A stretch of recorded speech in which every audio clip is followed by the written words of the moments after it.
ไหนครับคุณจะไปไหนครับ เนี่ยไปสุดอื่น คุณไปไหนครับคุณไปไหนครับ ลำ ที่นี่น้ำตกทุ่นลงจังหวัดแพร่ นั่งก็อย่างนั้น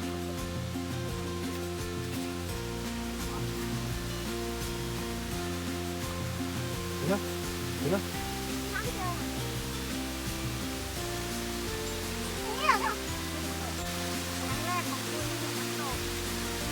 ใช่ไหมคุณทำเนี่ยน้ำตกเลยใช่เนี่ยน้ำตกไหลจากที่สูงมาเขาเรียกว่าน้ำตก